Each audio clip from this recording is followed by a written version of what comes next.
DCD audience. I've got a really interesting DCD talk coming up today. I'm with Marc Naese. He's the SVP of Network Infrastructure at Panduit. Hi, Marc. How are you doing? I'm doing well. How are you?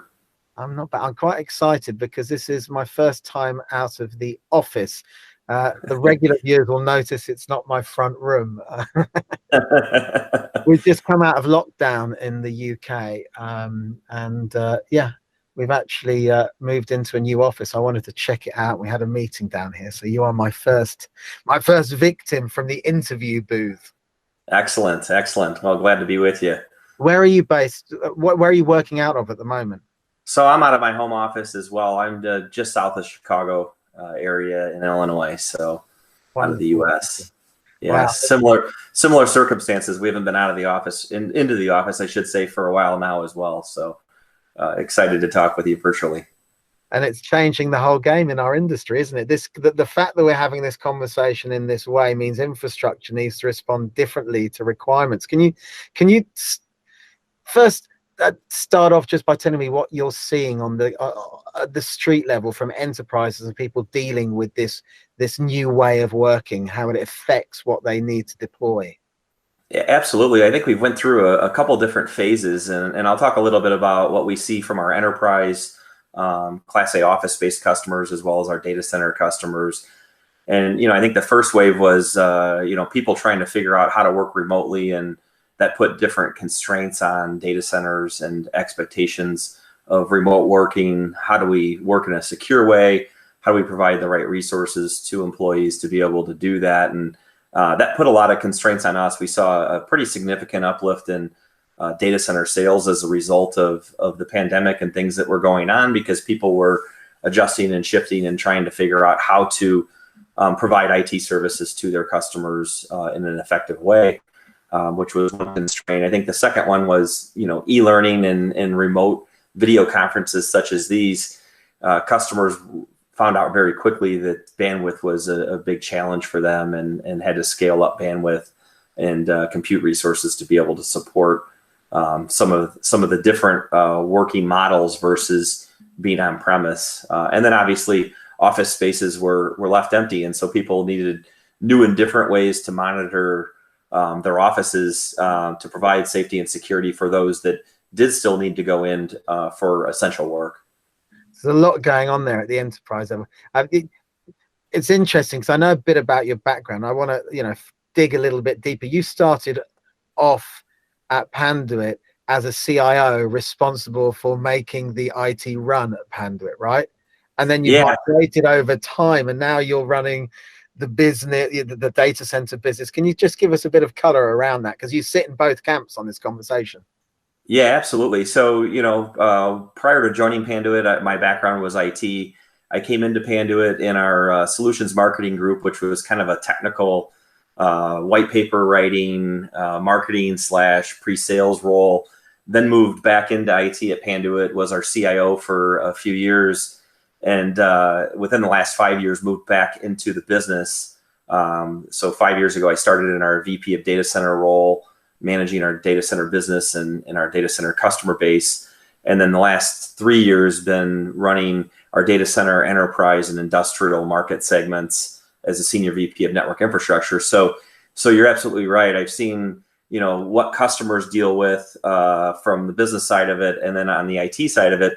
I put that hat on and say, how would I have responded in these given circumstances, and what are the things that people may need to be successful over the course of the next 12 to 18 months, and how do we shift our business strategies to support that, enable customers to scale up in these challenging times. Interesting. So let's kind of like play that out for a second. In March and April, you're seeing this unfold. And if you were to put on your CIO hat, what do you think those concerns would have been at that time? What would be your immediate concerns when you got a multi-billion-dollar organization with thousands of people working for it? Boom. Yeah, I think the biggest concern is how am I going to enable them, and what's going to break? Inevitably, something's not going to work, and how do we respond quickly? Do we have the right technology? Do we have the right resources?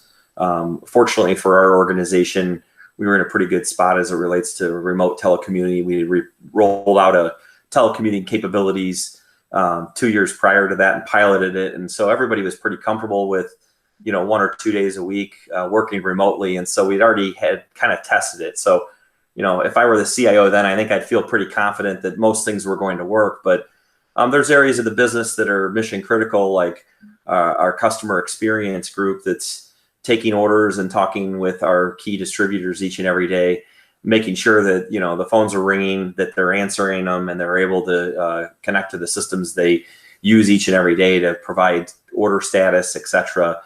Being remote was a big difference and a challenge. So that would have been the primary focus area from an IT viewpoint, in my opinion. Right. It's interesting. I want to take our conversation a bit into the future, but there is a paper, and it's actually just below where we're speaking, because and this paper was done with the MIT Technology Review on Intelligent Infrastructure, and it came out right about the time, at the time that COVID impacted a lot of the world, right? So it was probably sat there about to be published. All of this has changed. The content I've read through it is really applicable today, but I can't help thinking that we've accelerated through some of the projections that are on here.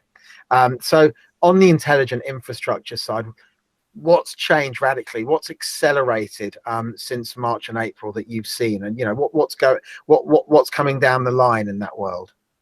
Yeah, I think what we're seeing is people having different conversations around what's critically important to them to provide mainly safety and security to their employee base in this new world that we're going to live in for potentially indefinitely as we wait for vaccines, etc. And so you start talking to customers and you're hearing them talk about things like temperature scanning. How many people are in a room? I want to have technology that's enabling me to see what the population density of an office space might be.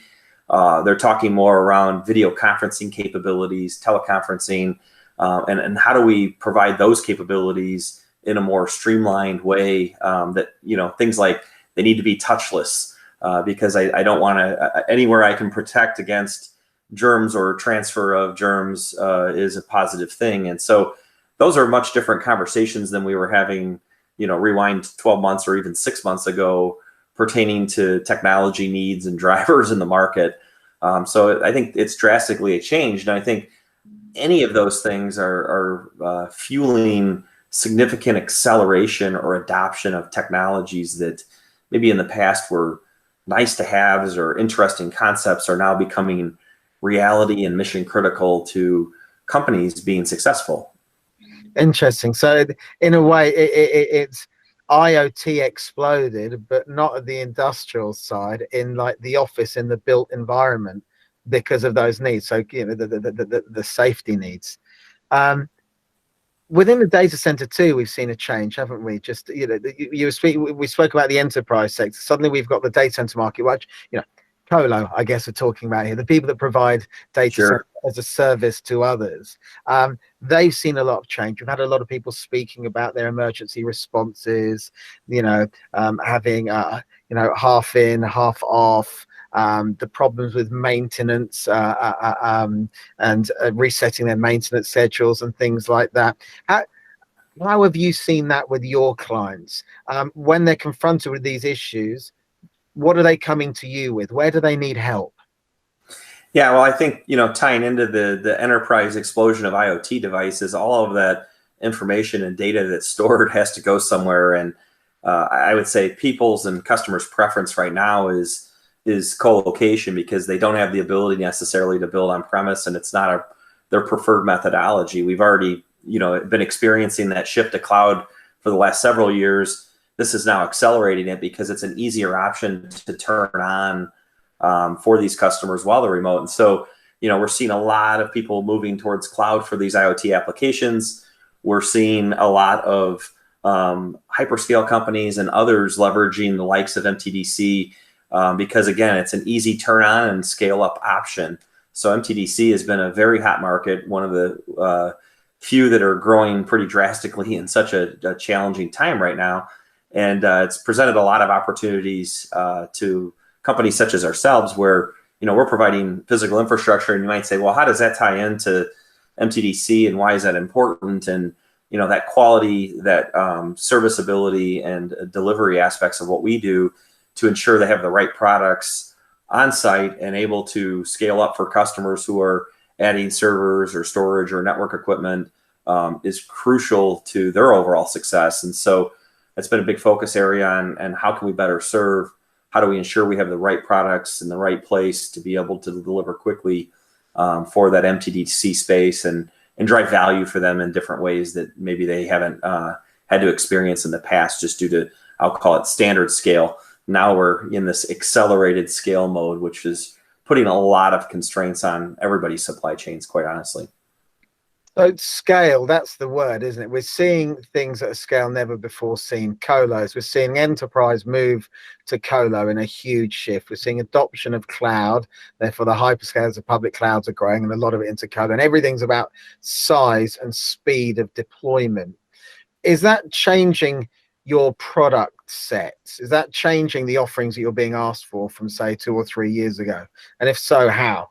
Well, I guess it is, right? But how? Yeah, no, absolutely. Absolutely, it is. I mean, if you look at just the densities of fiber optics, for example, and high density or high fiber count cables is becoming the norm. People are deploying, 3,456 fibers in a bundle in the hyperscale type markets. Even in colocation, we're seeing that trend. The quantities of fiber density is so much higher than what it used to be as related to the scale. So people want to put it in once, but they're realizing, I need more capacity down the road. Let's just pull it once and do it the right way. So that's one example. Copper, we're seeing very similar trends as well. We just released a small diameter copper Cat6A cable for that same reason, to be able to put more cable inside of a particular conduit. So very similar trend, 10 gig cable that people, need that high density and they don't have necessarily the space. And then if you look even forward looking for us, we've made big investments into the power arena as it relates to our power distribution units that go into cabinets. The amount of density and power requirements that we're seeing in cabinets is just absolutely exploding and will continue to. So power has been a really big area for us from a long-term big bet investment. And how do we continue to service customers as it relates to PDUs and power infrastructure? Okay, really interesting. And this is what we're talking about here is current requirement, right? We're talking about post-pandemic, but if we hadn't had the pandemic, we were still in this huge growth phase. Can we have a little look at the future? Because all of this is accelerating, right? But we haven't even, I'm going to say the word first time, edge. So what's the edge play? We've got 5G. How are you going to see infrastructure going to have to change radically to cope with this? And if so, where? Is it going to be on premise in the enterprise? Is it going to be the colo? Is it going to be everywhere? And how does that dictate your tech development going forward? Sure. I think absolutely 5G and edge are, not only buzzwords, but reality of what people are deploying. And they're getting very creative on how they deploy things closer to the source, all driven by latency requirements, right? None of us like when things have to buffer or slow down or you have to wait. And so that's really driving that requirement, is that low latency infrastructure and getting content where the consumption is all at. And so for us, it's absolutely having an impact on the products that we're developing. If you kind of follow that chain of stuff, from the edge and 5G, it all kind of ties back into, I'll say, what the hyperscalers are focusing on and deploying. And so they're kind of leading the effort in terms of where that's going. And that's where we see a lot of our product innovations coming from. And those will get adopted and consumed in the next 3 to 5 years by others, right? So, if you look in the near term, what hyperscalers are doing very well relates and correlates to the MTDC space. And in a few years post that, you'll see, on-premise people saying, yeah, I might as well deploy that. It makes sense. because I have a decent sized data center. But most people, are moving to cloud and looking for that hosted offering or software as a service offering. Just look at what's happened in the last 6 months. Being heavily dependent upon cloud or software as a service made your life a lot easier than if you were completely on premise right now and trying to provide access to your employees remotely. So we just see that trend continuing to accelerate on and on as the world moves. I think this gave people a reason to do it, a safe reason to do it, and test the waters. And I think everybody's been pretty successful in moving infrastructure to edge and cloud and hyperscale and MTDC. It's interesting. And you said there about, hyperscalers driving some of the innovation. I'm going back a number of years here, but I remember when you finished $1 billion facility, I think it was at the time. It was in Ohio. Your huge production plant. You had the laboratories in there as well. Panduit's always put a lot of stock in innovation, right? You have a lot of people. Can you tell us what the elves are working on? Let's give a Christmas vibe here. What the elves are working on in the factory. And how's the innovation horizon changing? You were saying you're going to see a lot of this stuff in 3 to 5 years. As a non-engineer, as a non-factory person, I've always thought that things happen quicker. But then I hear, I glean things like, a UPS takes 9 years to develop, and you go, wow, that's a long time. What's the development horizon and what's the pace at Panduit, and what types of things are you working on?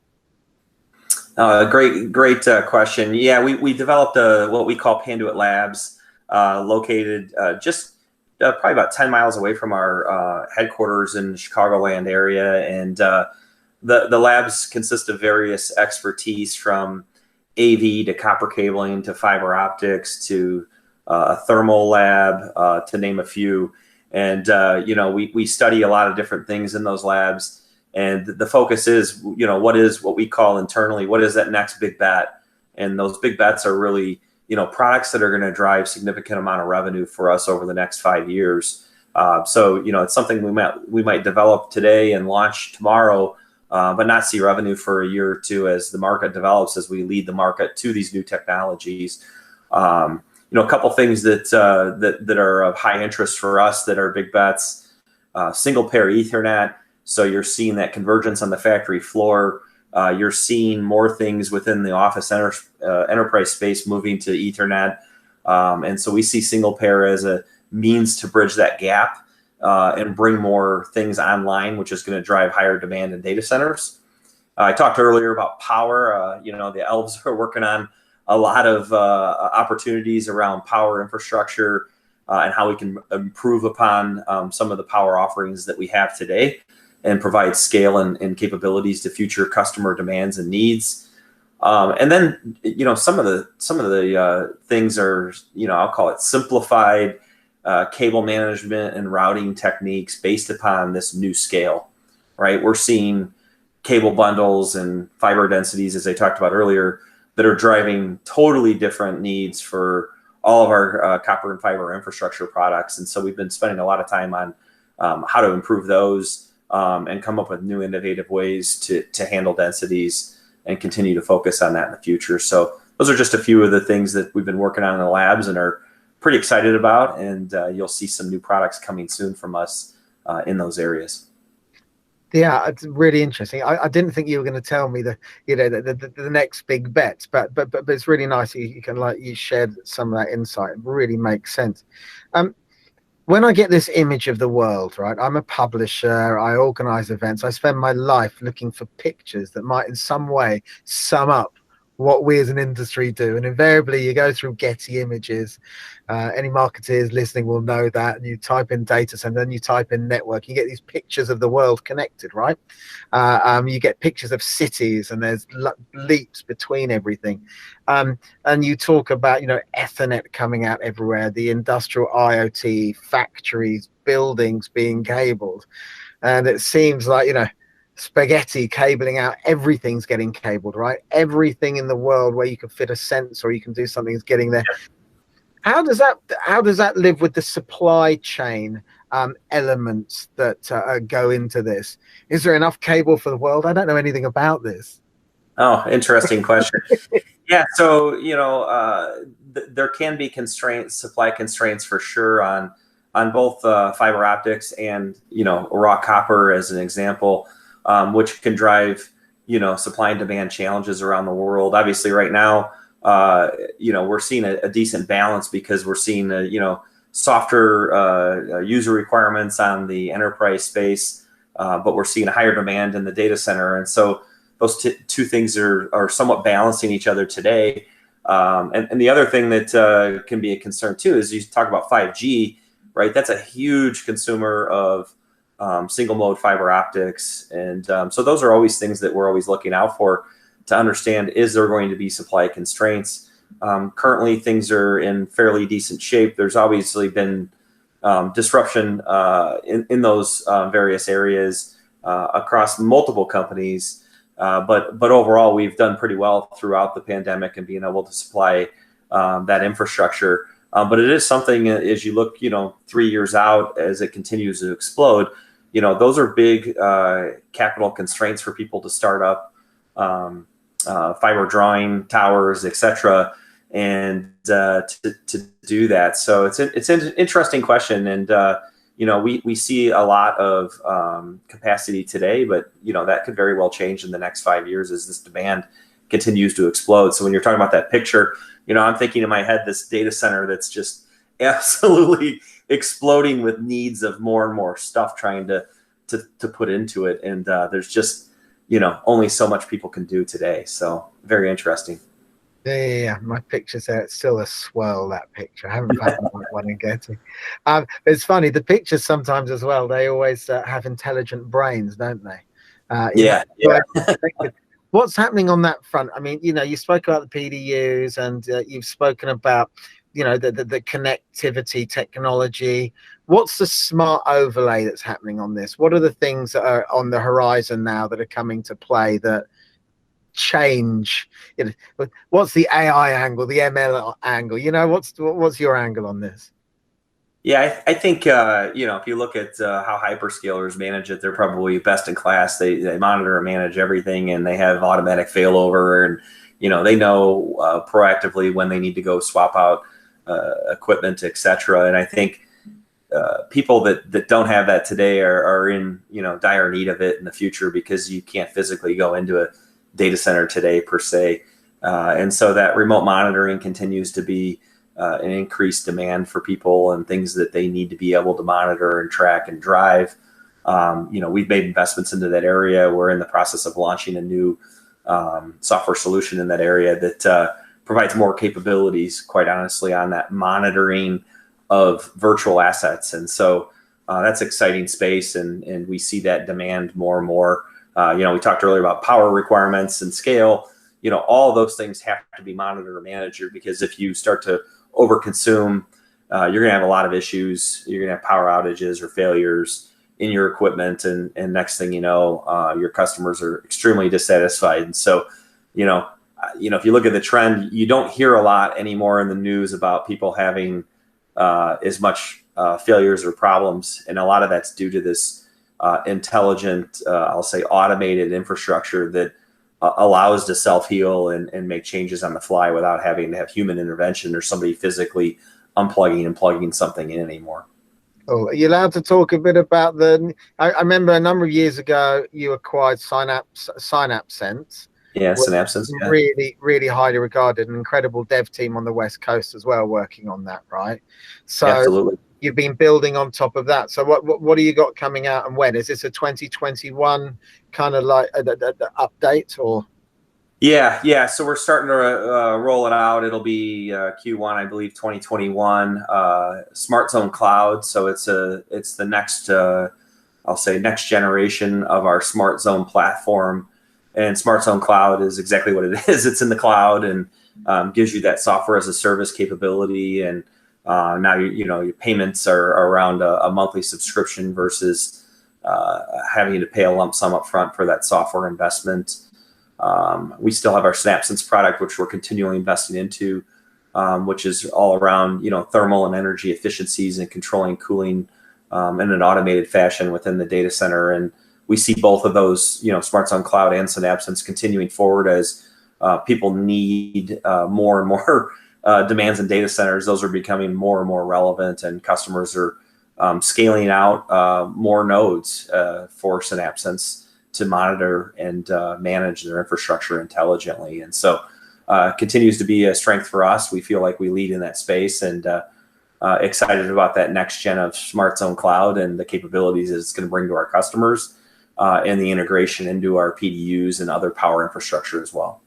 Wow, sounds really cool. You've got a lot on your plate, Marc Naese. We've covered a whole gambit of infrastructure that people rely on there. And in these difficult times, we're coming to the end here, but I'm very impressed with all the stuff that you've got on your plate, and as I am with everybody in this industry, because everybody's just been working proper hard this year. Absolutely. 2020 has been quite a year. I look forward to hearing more about Smarts on Cloud and everything else that you're doing, Marc. Excellent. Have a great holiday.